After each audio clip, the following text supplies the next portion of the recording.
Hello, everyone. Welcome to our live streaming. So I'll be streaming this on YouTube and LinkedIn. So I have had some questions about from HAZOP buyers, which I'm going to answer first. And then if I get any new messages in, I'll answer those as well. So the first question I've had is, how do I know what a good facilitator is? Well, knowing what a good facilitator is different at different points in the HAZOP. When we're first buying the HAZOP, knowing a good facilitator will be somebody who helps to guide you through setting up the HAZOP. So who's going to attend, what software will be used, what documents are required. So if we're getting those sort of questions, which standard to use, that's giving you a good indication that the person who is engaging with you has a good quality of delivery. We can also get recommendations from others. If we're in the execution phase, we want somebody who communicates with us well, not too frequently, but keeps us up to date on progress. We also want someone who's progressing the meeting, and we'll get feedback, at least negative feedback from the team if things are not working. The next question I have is, do we have to use proprietary software? So there are a number of different softwares that we can use for HAZOP. One of them is PHA Pro. There's a lot of different ones out there. We do not have to use proprietary software to have a successful HAZOP. So if your HAZOP facilitator has a proprietary software which they use, that's fine. All of the softwares will export the report in both Word or Excel or PDF, and so therefore it can be incorporated into a report, no problem. If they do not have a proprietary software and they want to use Excel or Word, there's no problem with that either. The important bit is about how this is managed through the meeting, and we want to make sure that the tool that is being used doesn't take away from the HAZOP execution. So probably attending on the first day, and then maybe a little bit on the second day, maybe after lunch, to see if the tool is impacting the execution. How long will my HAZOP take? Well, it's a big question. I've developed a HAZOP email template, which is available on my website to buy. And in there, I've given you a couple of formulas so that you can estimate how long your HAZOP will be. The HAZOP duration depends on a number of things. One is, well, what stage of HAZOP are you at? If you're at a concept select stage HAZOP or at an early feed HAZOP, the number of days of HAZOP you're going to need is smaller for the same scope than if you're at a detailed design HAZOP. If you're in an operate phase, if you've had a large number of changes up or you've had an incident in the last HAZOP, then your HAZOP duration might be a little bit longer than if you haven't had those events. When should I have my HAZOP? Another great question. And again, this depends on when or what phase of the operation we're having the HAZOP in. If we're having the HAZOP in concept or feed, we should be having this at a stage where we can still influence the decisions. So if you're having a concept stage HAZOP, which is normally also called an inherently safer design HAZOP, we want to be able to have this at a stage where we can still change the design. If we can no longer influence the design, we may as well not have the HAZOP. We just HAZOP the one concept which has been already selected. When we're at the feed stage, we want to be having the HAZOP at a stage where the design is sufficiently mature that we understand what it is we're going to be building, but we still have the opportunity to influence the end result. So, for example, we might need to influence the layout, which equipment we buy, what size the equipment. So we need to do it before we place those long lead orders. When we're doing our detailed design HAZOP, again, we need to be sufficiently mature to have a design that we understand, but we also need to be at a place where we can still influence the design. So we do not want to be at the stage where we are approaching commissioning or closeout. That's not where we want to be. We want to be a little bit earlier in the design, but we don't want to be so close to feed that there has been hardly any time for the design to mature since last we HAZOPed it. Okay. And also we need to remember that there will need to be time for action closeout. And so we need to allow enough time in our project for action closeout, because if we do it too close to commissioning, we're not going to be able to close all those actions out before we get to that stage gate. When we're doing an operate phase HAZOP, there's a number of different times we would do this. One is we would use the detailed design as the basis and then refresh it. The second one is when we do our 5-yearly review.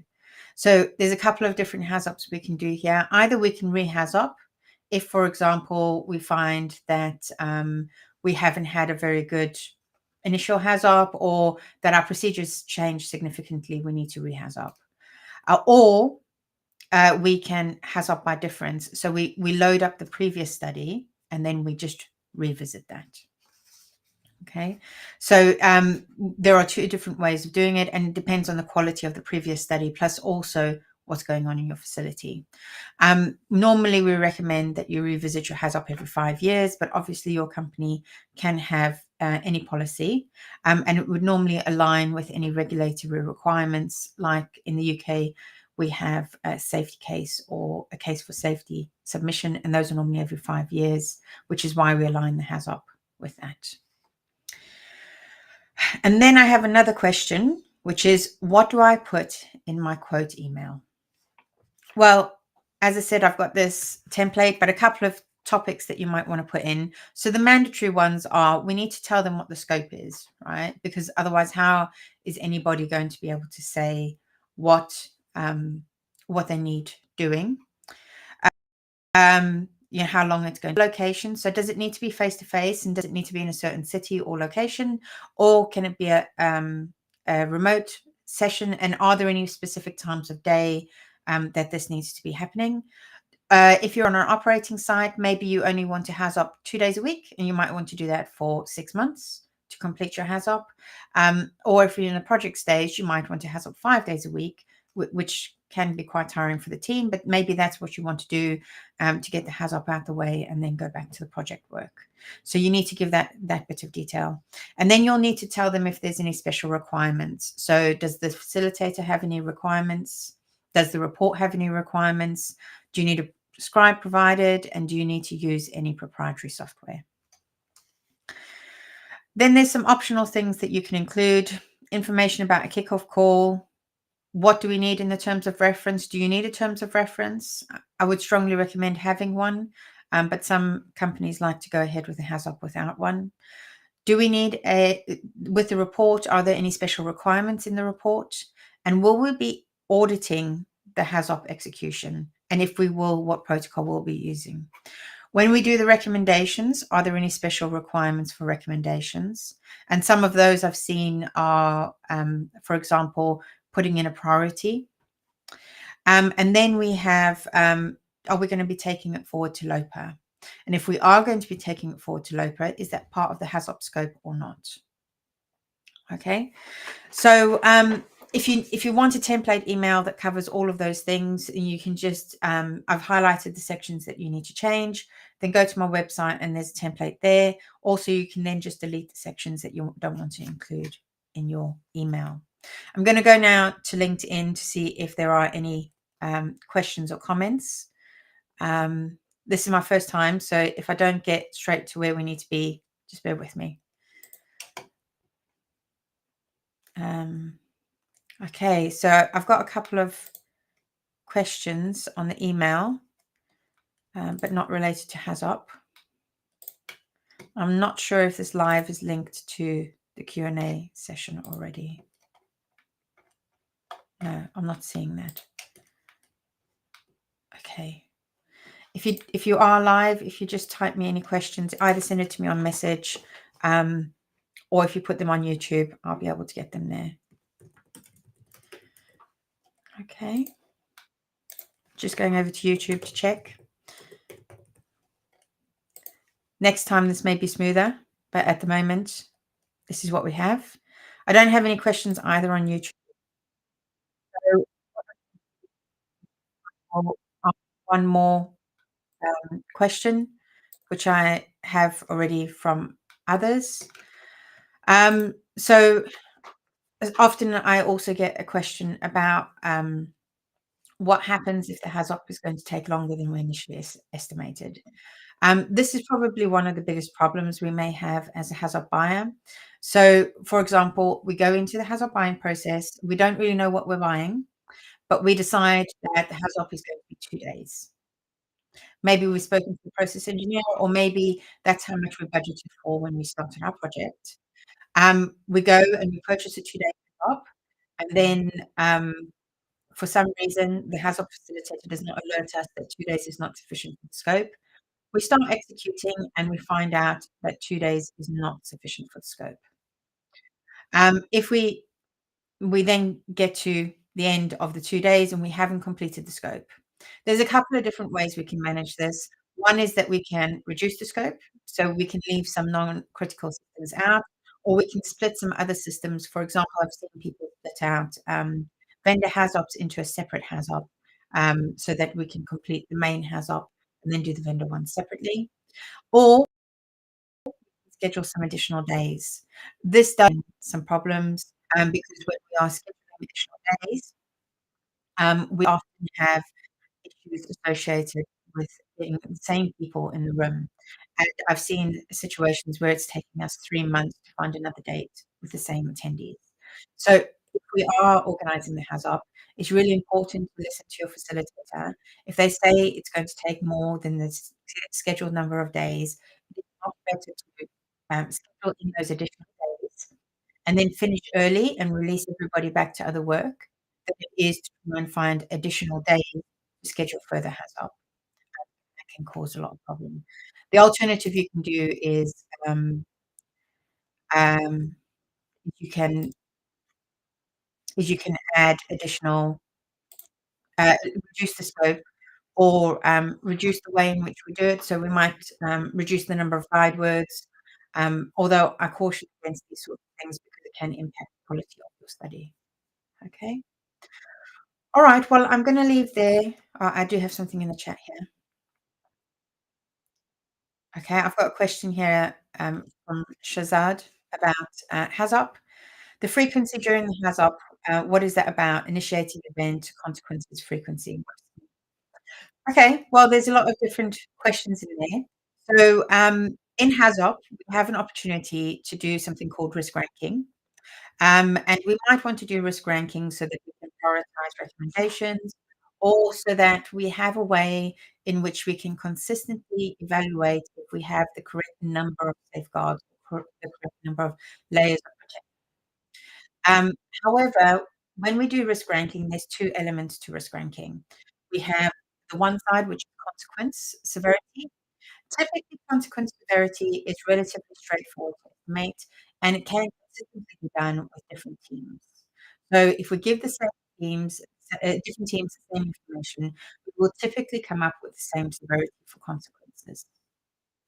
Now, consequences are typically used then to screen scenarios forward for LOPA. So high severity consequences will go forward to LOPA, and we will evaluate those safeguards in a more rigorous manner to determine if they form independent protection layers. And then we will determine whether the independent protection layers are sufficient for that level of severity. Likelihood or frequency is a bit tricky to estimate in the HAZOP. Um, so if I ask any of you, how likely is it that you will kill 5 people as a result of a seal leak on a pump at your facility? A lot of you will say that will never happen, right? But that's not probably a good representation of your situation. Now, if we have a pump which has no safeguards associated with seal monitoring, it's a flammable fluid, it's high pressure, and the seal system has a large bore pipework. We have a loss of containment, and there are uncontrolled ignition sources in the area, and potentially we have a large population close to the pump. Well, it might be quite likely that we would kill 5 people at our facility. If the seal system is small bore, it's non-flammable, or we have a double mechanical seal, then the likelihood of that reduces. So to just ask the team to say, well, how likely is it that this type of event happens? It can be a bit tricky for them to answer, which is why I encourage you, especially for high severity events, to leave the likelihood or frequency over to LOPA. So let LOPA look after that because we look at that in a more systematic and thorough way. And in the HAZOP, just focus on getting the severity right so that the correct scenarios can go forward for further analysis. If you do have to do likelihood in the HAZOP, just be careful how you use this information. And likelihood can normally readily be estimated for low severity, high frequency events like dropped objects, road traffic accidents, and so on, which we may discuss in the HAZOP. But for high severity, we normally underestimate the likelihood and we overestimate the effectiveness of our safeguards in the HAZOP, I found. Um, so that can then give us a false picture of the risk. So, Shazad, I hope that answered your question. Haven't had any more questions. If anybody has any, just pop them in the chat. I can now see them on this tool. Um,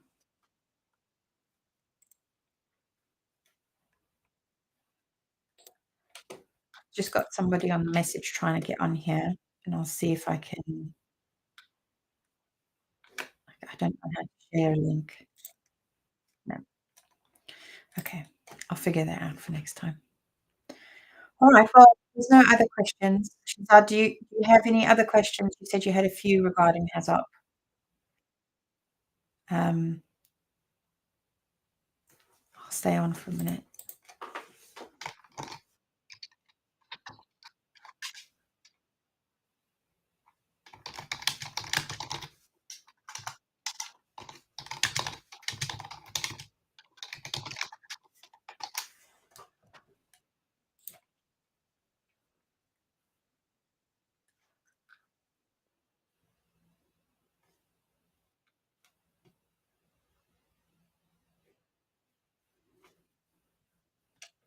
Okay. Well, if there's no other questions, I'll leave it for today. I figured this out. So I'll be sure to do another LinkedIn live session soon um, with the correct settings. And I'm sure that we'll have a lot more success next time. But you guys will be able to watch this on both my channels. And if you have any other future topics that you want me to discuss, please do let me know. And yeah, good luck on managing process safety at your sites. Keep safe. And as always, if you have any questions or comments, just let me know.